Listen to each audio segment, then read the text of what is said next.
Hey guys, so in this video, I'm going to talk to you about how to overcome your limiting beliefs and how to face your fears and how to really do hard things.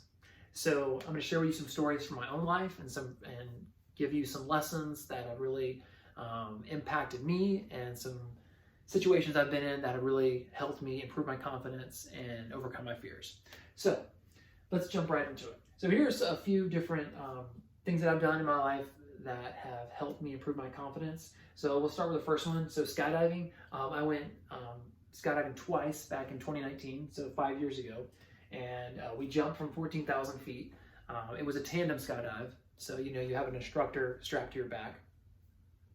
But I remember the first time I went with some friends for a birthday party, and I've been wanting to skydive for a long time. It had been intriguing to me. I wanted to really push myself and do that. But it's one thing to be on the ground and kind of look up and see planes flying, and it's another thing to be in the plane and then jump out of it. It was a crazy experience.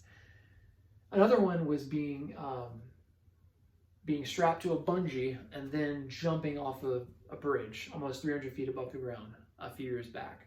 That was a crazy experience. And then the other one I put here was obstacle racing. So if you're familiar with like Spartan races or other races like that where you run and you have obstacles to complete, and it's over over varying distances, but they're super challenging mentally and physically. The longest I did was almost 15 miles. But you might say, okay, Michael, that's great. You did all this, skydiving, bungee jumping, obstacle racing. What does that have to do with me? How does that impact me? And I give you these examples from my own life and tell you this because usually in life, you can always, I say usually, I believe you can always go further than you think.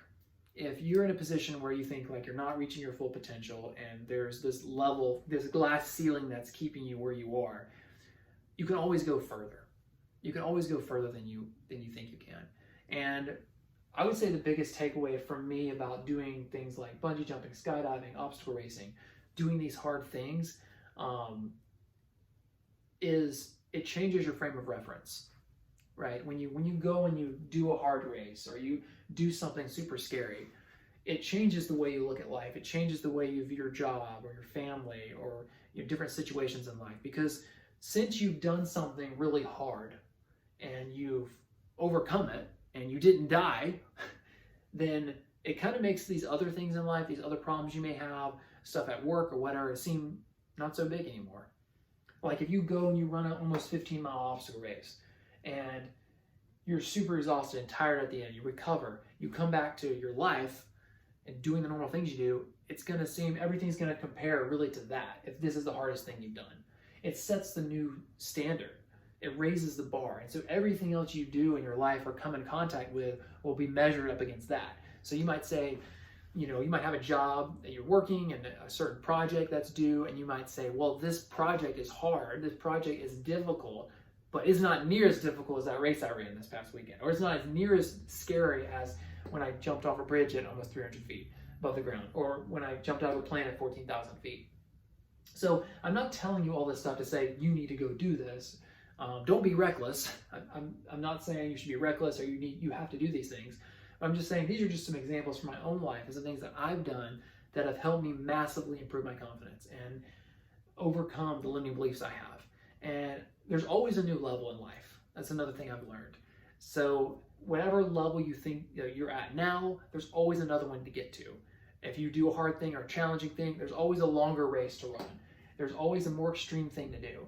I'm not saying you have to go and do those things, but these are just some examples for me that have helped me, and I just wanted to share that with you guys. So, it might be for you in your life, it might be running a race, or it might be you want to skydive, or it might be, completing another task or something that's difficult or challenging.